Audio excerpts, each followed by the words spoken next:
Friends எல்லாருக்கும் வணக்கம். நான் இன்றைக்கி வந்து ரவை உப்புமா தான் பண்ண போகிறேன். அதுக்கு வந்து நான் இந்த கிண்ணத்தில் ஒரு கப் எடுத்து வச்சுருக்கேன். நான் இந்த கப்பில் எடுத்திருக்கேன், கொட்டிக்கிறேன்.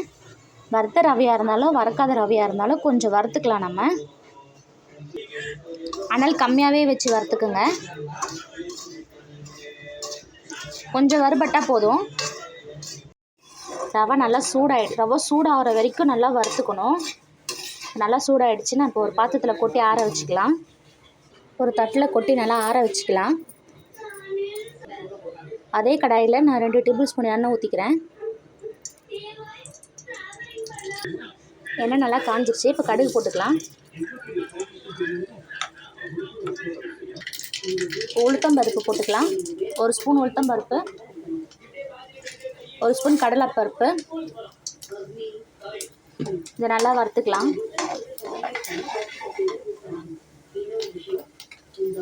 நான் வந்து முந்திரி பருப்பு எடுத்து வச்சுருக்கேன், அதையும் சேர்த்துக்கிறேன். நல்லா வரட்டும். நீங்கள் வேணும்னா வேர்க்கடலை கூட போட்டுக்கலாம், நல்லாயிருக்கும். நடுவில் சாப்பிடும் போது வேர்க்கடலை கடிக்கும் போது. நான் பெரிய வெங்காயம் வந்து 2 எடுத்து கட் பண்ணி வச்சுருக்கேன், அதை சேர்த்துக்கிறேன். இப்போ நல்லா வறுத்துக்கலாம். வெங்காயம் நல்லா வதங்கட்டும். நான் 2 பச்சை மிளகாய் சின்னதாக கட் பண்ணி வச்சுருக்கேன், அதை சேர்த்துக்கலாம். நீங்கள் காஞ்ச மிளகாய் சேர்த்திங்கன்னா கலர் மாறிடும். நான் பச்சை மிளகாய் சேர்த்துக்கிறேன். இது நல்லா வதங்கட்டும். தேவையான உப்பு போட்டுக்கலாம்.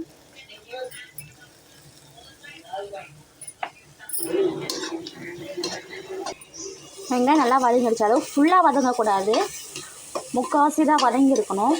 இந்த ஸ்டேஜில் வந்து நம்ம தண்ணி ஊற்றிக்கலாம். நம்ம எந்த கப்பில் ரவை எடுத்தோமோ அதே கப்பில் நான் 2 கிண்ணம் தண்ணி ஊற்றிக்கிறேன்.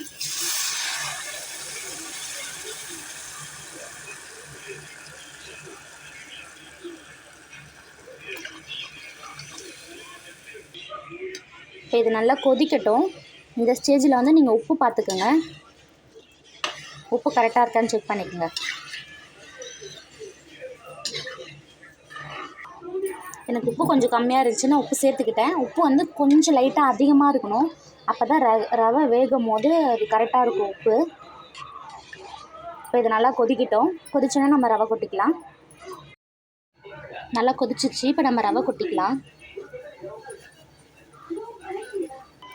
ரவை கொட்டும் போது அனல் கம்மியாகவே வச்சுக்கோங்க. நல்லா கிண்டி விட்டுக்கலாம். அனல் அதிகமாச்சுன்னா உடனே கட்டி ஆகிடும். இந்த வீடியோ பிடிச்சிருந்தால் லைக் பண்ணுங்கள், ஷேர் பண்ணுங்கள், கமெண்ட் பண்ணுங்கள். மறக்காமல் சப்ஸ்கிரைப் பண்ணிவிடுங்க. நெக்ஸ்ட் வீடியோவில் பார்க்கலாம். பாய்.